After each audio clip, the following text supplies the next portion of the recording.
Hi, Barbara Ann Mojica, aka Little Miss History, and I'm with you for another session of the 2-Minute Teacher, how to set up a mini lesson in just a couple of minutes. Today's lesson is going to be Secret Colors. What is chromatography? And the objective is to perform a simple science experiment to learn how to separate parts of a mixture and then the effect of water on different colored pigments in that mixture. To do this, you're only going to need a few simple things, and I will have the list right here.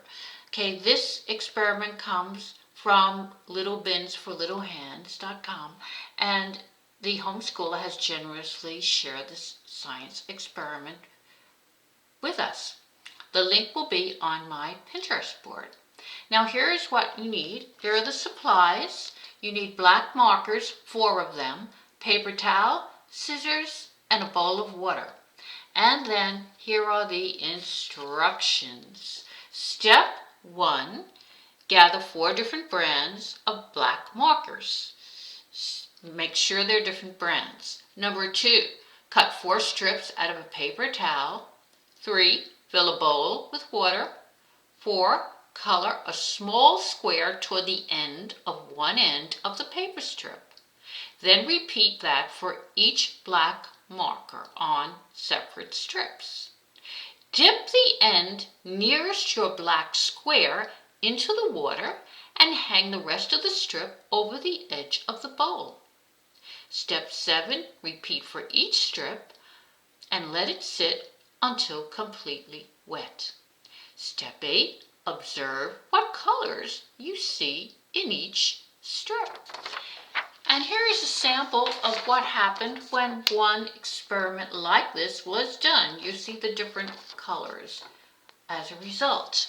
Now, why does this happen? Well, you see the explanation down below. Chromatography is separating the parts of a mixture so you can see each one by itself. When you dip the paper in water, the dried pigments dissolve.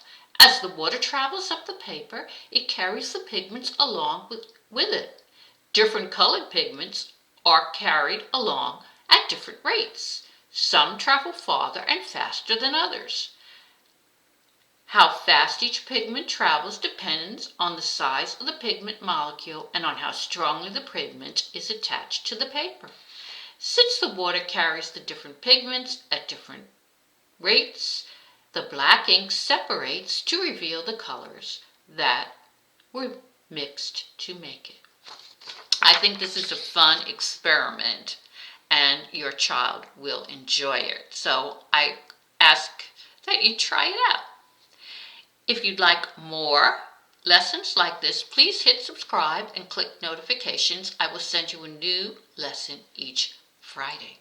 And if you want even more, you can check out my website, www.littlemisshistory.com. Hope to see you soon. Bye.